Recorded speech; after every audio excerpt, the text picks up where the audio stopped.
It's another video on this channel, and today we'll be talking about East African Standby Force EASF to the DRC, the eastern part of it. So if it's your first time here, welcome to this channel. If you have not subscribed yet, kindly do so.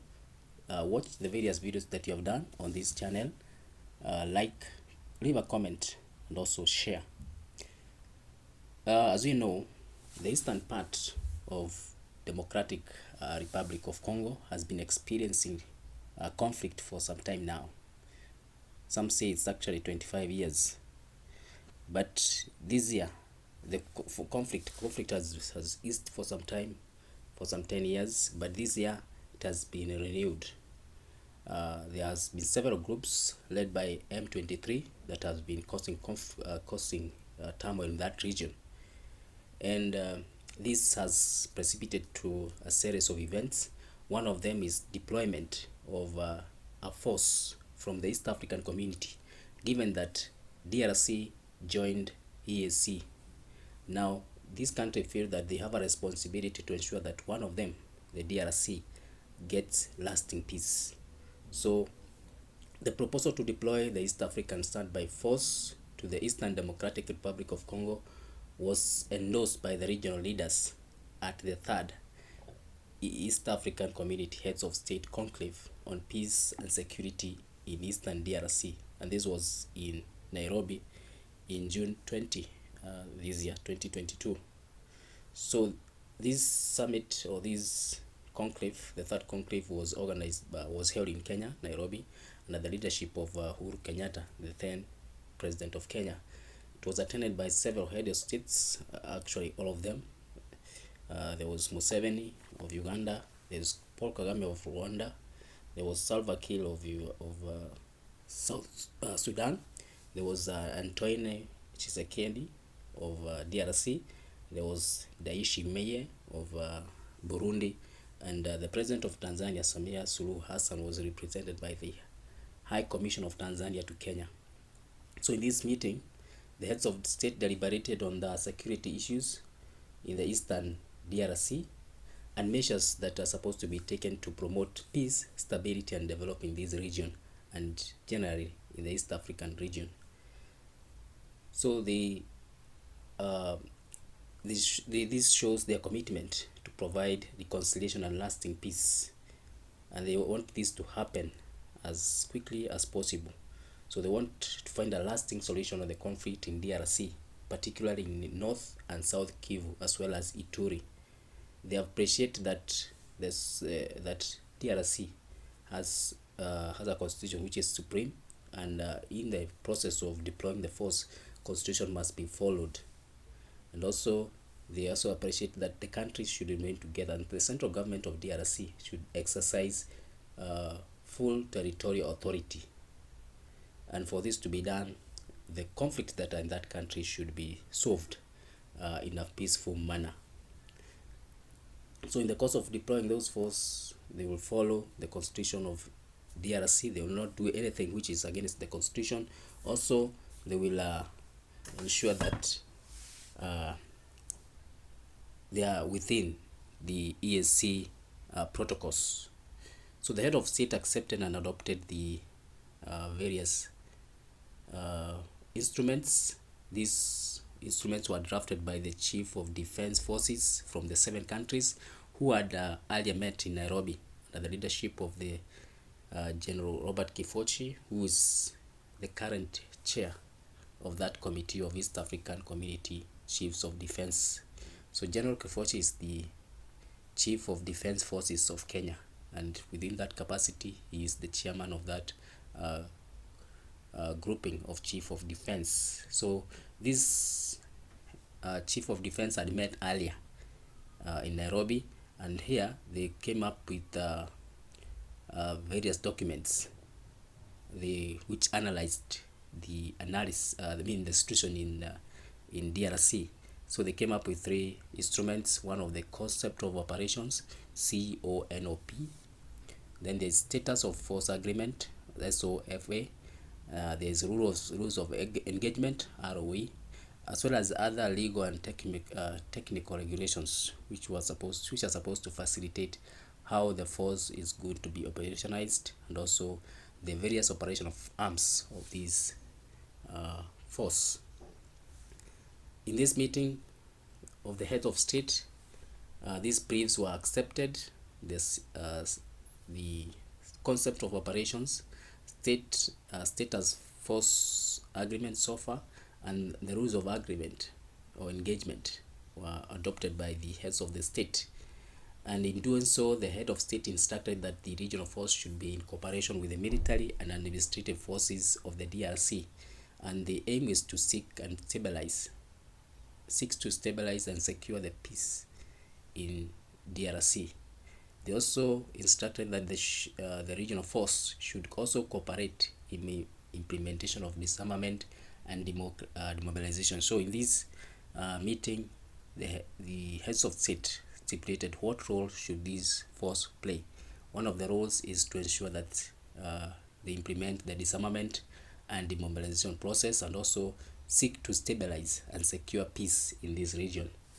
The regional force, which will be constituted as the East African Community Force under the EAC Protocol on Peace and Security.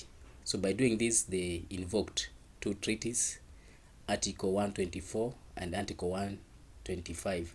Article 124 is on regional peace and security, and the Article 125 is on regional cooperation of in the regional force. So through this, they received its operational mandate and detailed its operation structure for the heads of state. This meeting also received a written brief on the political track of the Nairobi process, which detailed actions and activities that have been undertaken since the last convening of the second conclave, including the convening of the consultations with various armed groups and rebel groups within the DRC as a follow-up to the consultation undertaken by the DRC with the rebel groups in Nairobi. So in this meeting, there is also another process which is ongoing, the Nairobi process, which tries to bring all the parties in this conflict and try to solve things politically. So heads of states in this EAC community are trying to solve this problem or conflict in two ways. One way is where they involve the regional force, and then there's the political process which is being led by the Uhuru Kenyatta, the former president of Kenya. The heads of state in this meeting also directed that an immediate ceasefire should be enforced and cessation of hostilities should commence immediately, including withdrawal from a recently taken position. In doing so, the political process should be intensified by all parties in order to allow citizens of the DRC feel safe and secure and be able to pick up and continue their respective social, cultural, and economic activities. The meeting also agreed and reinforced that trust and confidence building, cessation of hostilities and conditional ceasefire, participation in the political process in the country, prioritization and participation in the country's development, citizenship, presence of foreign negative elements, fate of combatants during the integration and status of refugees and internally displaced persons. This being among the critical issues that require concerted, urgent and durable resolution. The head of state also emphasized that all offensive language, hate speech and threats of genocide and politically inciting language must cease and must be discouraged by all parties, and that the people of the DRC must be encouraged to work together in order to stabilize their country and allow it to prosper. So this meeting came up with those resolutions. One, it approved the deployment of this force, the East African Standby Force, and with the deployment of this force, it was given mandate where it was supposed to lead in bringing peace in this region, and another role was to take part in disarmament process and demobilization of forces which are threatening this country. So the news of deployment of this force were not received I mean, they attracted mixed reaction in DRC and outside. There are those who supported it, while a cross-section of leaders and citizens opposed it. As per the reports, there has been mistrust and even rejection by a large section of politicians, civil society, and even public, who are particularly wary of the possibility of having Rwanda troops in the contingent. Kinshasa had already objected to having Rwanda contribute troops during the third conclave in Nairobi. There has been accusation that Rwanda is involved in this conflict. Actually, several countries are involved in this conflict. So by having that regional force, it's just be an extension of what they have been doing. So there has been a section of people who are not comfortable with having these regional forces, because just be an extension, and then they don't have confidence that to be able to do what others have failed. Remember, there have been MONUSCO, the UN peacekeeping force has been here for so long, and they have not managed to contain the conflict. So so there have been that opposition led by politicians, civil societies, among other people, and even clergy. One of the civil groups or civil society group that has been very categorical in this, or very critical in this, is Lucha, which means struggle for change. In a reaction to this deployment of this decision by the EAC heads of state to deploy a force, they issued a reaction where they said that they opposed the deployment, arguing that it could pose an operation problem in the area with more than 100 local and foreign armed groups, and even the Congolese army and the peacekeepers from UN, and also the Ugandan army. So they felt that bringing of East African force would only complicate the matter, because just be adding another force, currently there are more than 100 local and foreign militias. There's also the Congolese DRC army, there's the UN peacekeeping force, and then Ugandan force army has also been allowed to operate in some areas. So this group, this would just be an addition of other forces, and this might complicate the situation. So they say that in a letter that they wrote, they say that they are vigorously rejecting the project of deploying a new regional force. They argue that all the armies from the East African Community states are already present in the east of the country in one way or another. They cite Rwandan army, which they say is associated with M23 in North Kivu, something that Rwanda has denied vehemently in the various quarters. They've claimed that Rwanda supports this army. There is also presence of Burundian army, which has been called through a bilateral agreement. They are currently on the ground. We have the Ugandan army, which was invited and has been operating openly in North Kivu and in Turi since November 2021, when Uganda was attacked by allied forces, a terrorist group that operates in this region. It was allowed to follow them to DRC, and they have been there since then. Also, they're arguing that Tanzania and Kenyan government armies are already present in North Kivu and in Turi as part of the UN intervention brigade. So at least out of 3 out of 7 member states of EAC have been involved for more than 2 decades in the aggression and destabilization of the country through direct intervention of their armies, or through proxies, or through even armed groups. Uganda, Rwanda, Burundi accuse each other of stabilization. They compete for influence, even control part of the country for security as well as economic and geopolitical reasons. So much that more than often they have had to confront each other on that territory, either directly or through the armed groups. This is what Lucha wrote when they were vigorously rejecting this idea of bringing East African force to their country. So for those reasons, they say that no foreign force, no other foreign force should be brought to their country.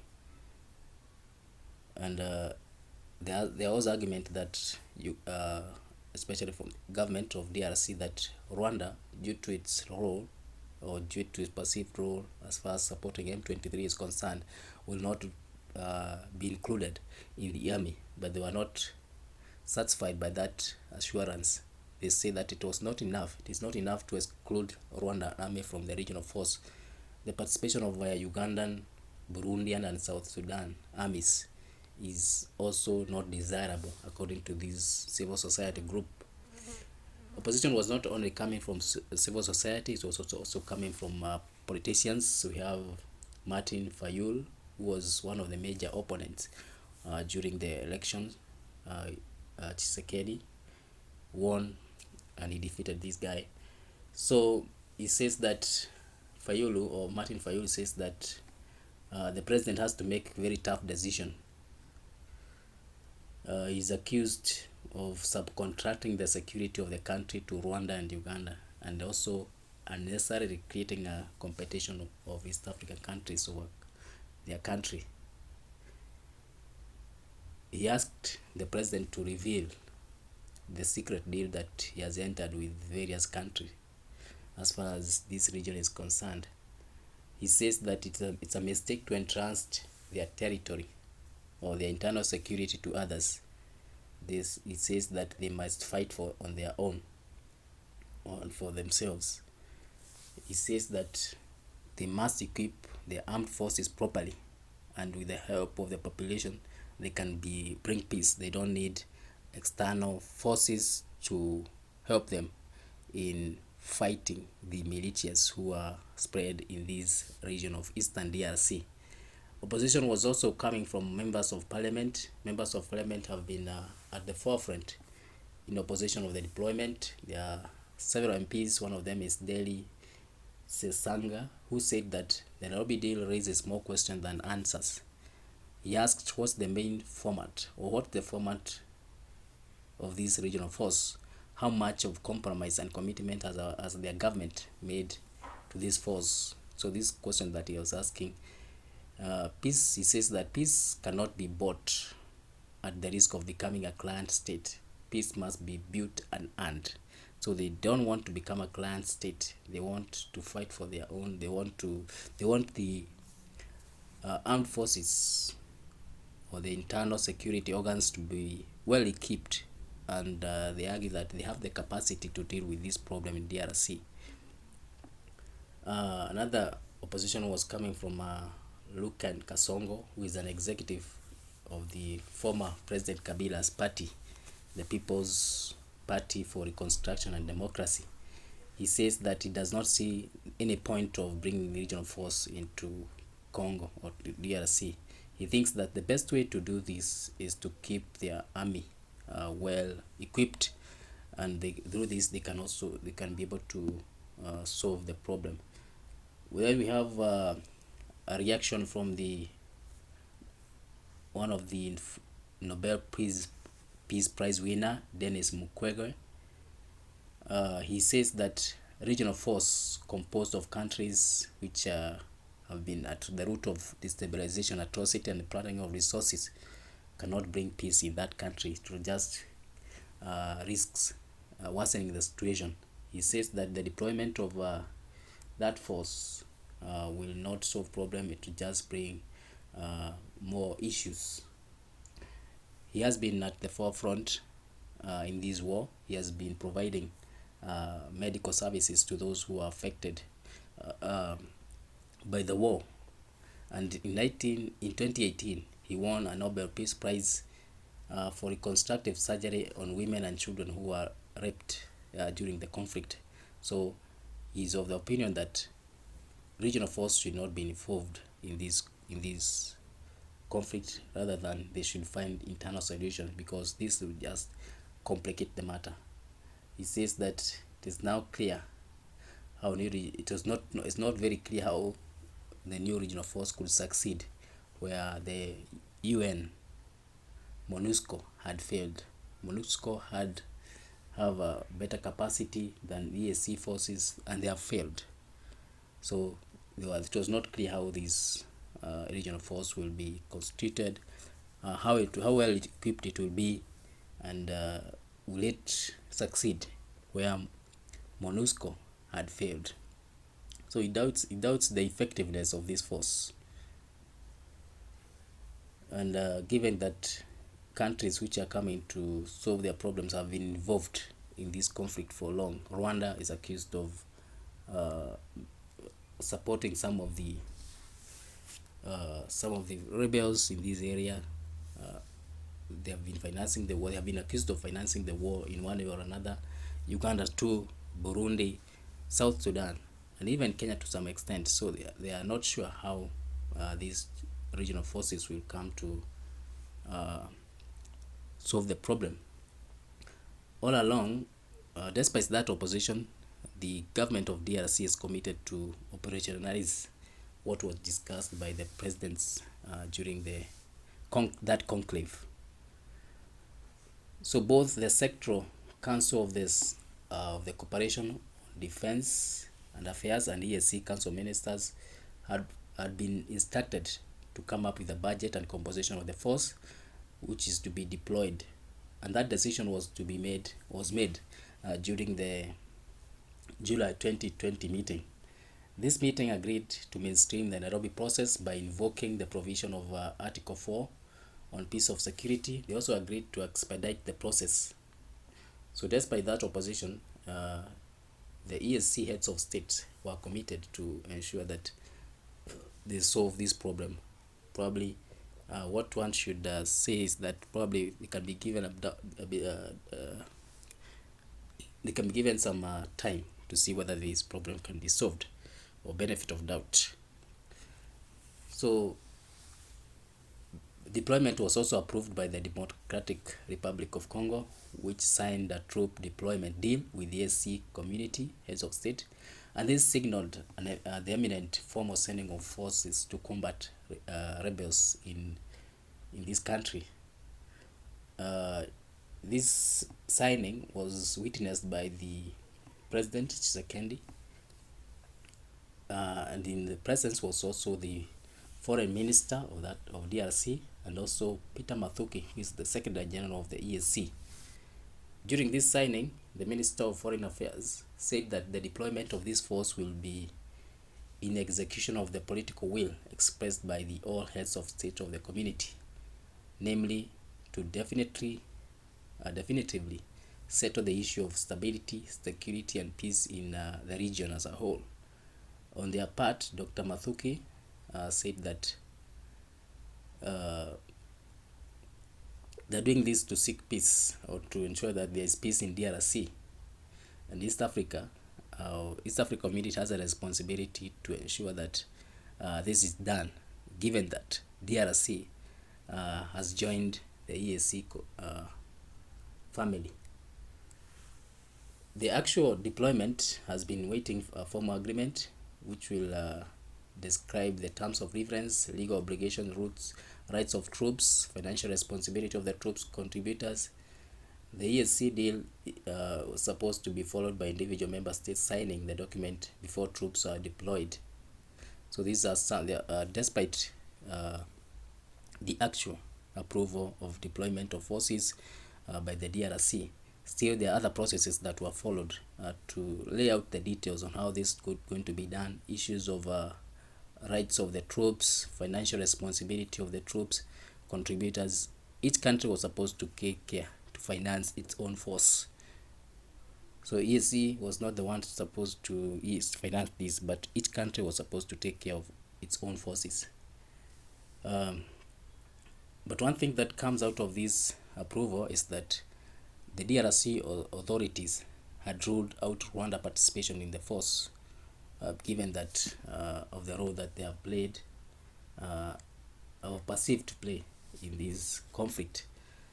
So forces, according to DRC president, forces are already on the ground. Kenyan soldiers were the first to enter, although Burundian were already on the ground, but this was through a bilateral agreement between Burundi and DRC. So it was not part of the East African standby force. The first forces to enter this country, in part as part of this standby force, was Kenya. And in a meeting during the United Nations General Assembly, President Tshisekedi said that Kenyan forces will be the first already. There have been reports that they have already entered. They were to enter DRC through Bunagana, which is a town near the border with Uganda. This area has been under M23 rebels since June 14, and the group is said to have renewed fighting after a long haul. Actually, it's 10 years. The defense minister of DRC, Gilbert Kabanda, said that the East African Region Force has been deploying materials through Uganda since September 19 through the Kasindi border. The regional forces are expected to bring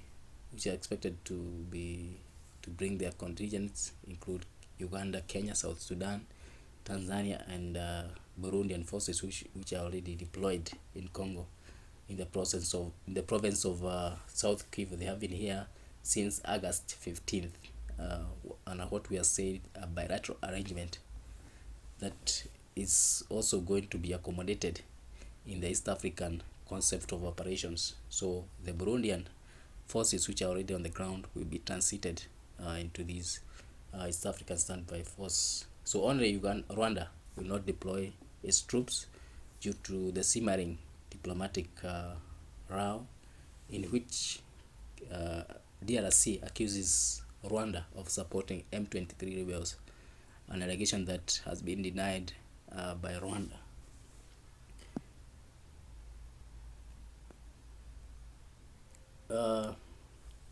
At the meeting at the UN General Assembly, the president of DRC, Tshisekedi, accused Rwanda of supporting the rebels, but his counterpart Paul Kagame said that they have no involvement. Although he says that there have been some elements that threaten his country. So what they do is that they follow those elements, but they are not interested. Kagame in the various interviews says that he's also interested in seeking peace for this region, although these statements have not been received well. Some have been skeptical as to whether he's serious when he says these words. He says that it has been proven that the regional or bilateral initiative can make a big difference, and through this Nairobi process and also the Rwanda process, peace can be found in this region. So the troops, according to the arrangements which have been in place, they're supposed to be deployed for 6 months, but their task will also involve marketing their presence to be accepted by the local civilians who recently have been protesting against peacekeepers from UN, that is MONUSCO, because they have failed to tame the rebel massacres. MONUSCO is supposed to start departing the country as East African country ask for more focus to be turned to rebuilding the Congolese army and other national institutions. There have been a reaction from rebels on this deployment. The chairman of M23 says that Congolese president has chosen war over dialogue through deployment of these forces. He said that when President Tshisekedi ignores the early dialogue with his own citizen to embrace the meanderings of war, he says that it will be costly in every way, and the outcome will not be known. And they say that they are not be responsible for what happens. So this has been taken as a threat, but the East African force is already on the ground. We hope probably they can bring peace, lasting peace in this part of the country, of conflict that has gone for long, and this conflict has threatened economic and social life in this country. So we'll be doing another video to see the progress that's being made by the East African Standby Forces now that they have already started entering the country. We'll be doing another video in the future to look at what progress have they made. Are they achieving the what has been said by the head of state as far as demobilization, disarmament, and also trying to bring some semblance of peace in this region. So thank you for watching this video. I invite you to watch more videos we have done on this country. We have done a video on East DRC conflict, how it has evolved over time, among other videos. So thank you and welcome.